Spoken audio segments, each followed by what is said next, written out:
Respiration.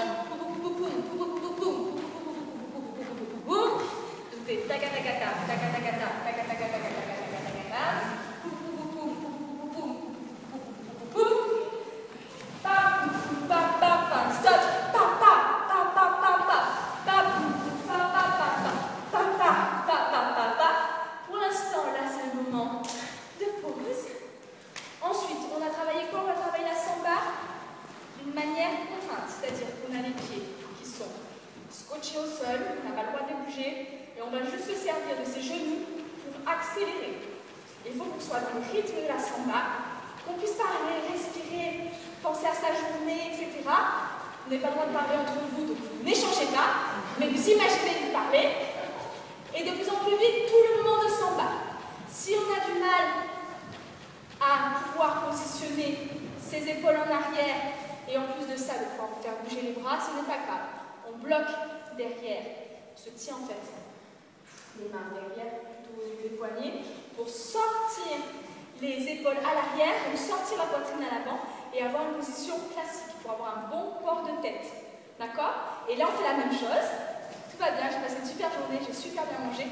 D'ailleurs, il va falloir que je dépense toutes mes calories. Donc, je me dépêche à faire accélérer le rythme.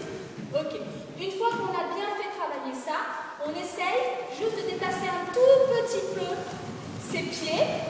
Et là, c'est beaucoup plus aisé de pouvoir garder le rythme. Mais on essaye de se contraindre un maximum pour pouvoir, lorsque vous n'aurez plus cette contrainte-là, tranquillement pouvoir accélérer avec vos genoux et pouvoir aussi, comme je disais, habituer votre corps à aller loin au niveau des étirements, parce qu'il faut aussi habituer le corps à ce niveau-là.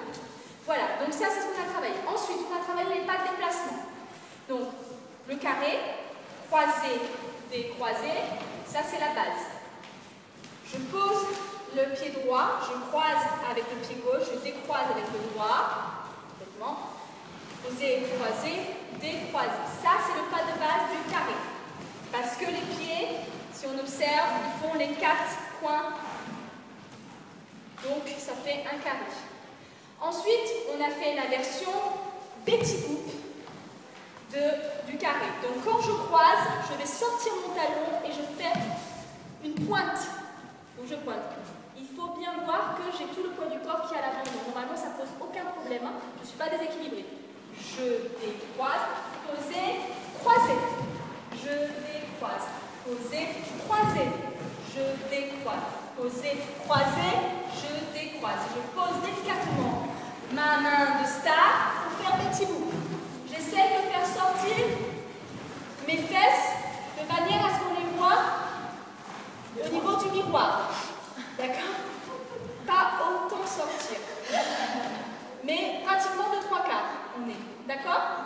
Donc, on fait 5, 6, ensemble, poser normal. Je décroise, poser, croiser. Je décroise maintenant, poser, Betty Boop. Je décroise, poser, Betty. Je décroise. On a dit que c'est pas Betty la maçonne, mais bien Betty Boop. Donc, un maximum de fluidité dans le mouvement. Ok, ensuite on va travailler le pas tourné. Donc on va tourner sur une ligne. Pour tourner sur une ligne, ça fait 1 de face, 2 de dos par rapport au miroir, 3 de face, 4. Pose, 1 de face, 2 de dos, 3 de face, 4. Posez, 1, 2, 3, 4 et 5, 6, 7. On a dit qu'il faut absolument regarder où on va. Parce que si vous commencez à regarder vos pieds, le problème c'est que vous allez vous déséquilibrer. C'est comme dans la rue, je disais, je faisais l'image de quand je marche. Déjà, quand je marche, je suis en équilibre parce que j'ai vraiment mes 2 pieds qui sont parallèles. Donc voilà, hein, il y a peu de chances que vous soyez déséquilibré, à moins que vous soyez naturellement. Mais là, c'est un autre problème. Mais normalement, vous êtes équilibré et vous marchez normalement.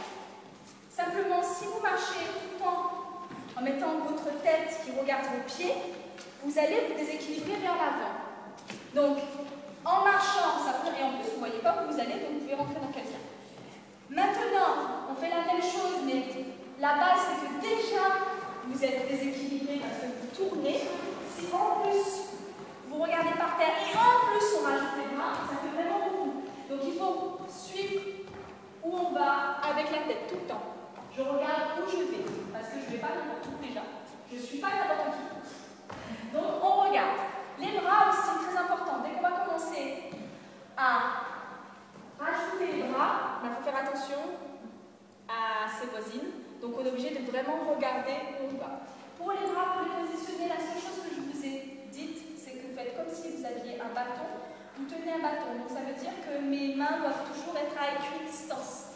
Donc, que je sois en haut ou en bas au niveau de la rotation des bras, j'essaye d'observer la même distance entre mes mains. Donc, évidemment, si on est serré, on a dit aussi, on passe toujours les bras le long du corps. Pas de bras à l'avant, pas de bras à l'arrière. Quand je tourne, ça ne fait pas ça. Quand je tourne, ça fait ça. Ça passe devant moi et ça respecte en fait de près la ligne de mon corps où je me trouve. D'accord? Ok. Donc pour l'instant, je ne vais pas expliquer quand est-ce qu'ils sont en haut, quand est-ce qu'ils sont en bas. On se débrouille à les mettre comme on peut en observant, un, le fait qu'il n'aille ni derrière ni devant, et de deux, oui, et qu'il garde toujours la même distance. Alors, on avait travaillé comme ça dans la musique, c'est 5, 6, 7, 8. Les premiers, 1, 2, 3, 4. Juste, je fais le mouvement avec les pieds. Aller-retour. Ensuite, je fais le mouvement avec les bras.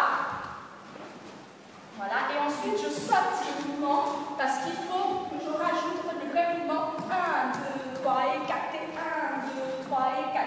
Après, on ira un peu plus loin, mais il y a un petit rythme aussi au niveau des pieds à avoir. Mais pour l'instant, tout ce que je veux, c'est que vous arriviez vraiment à sauter un petit peu les pas.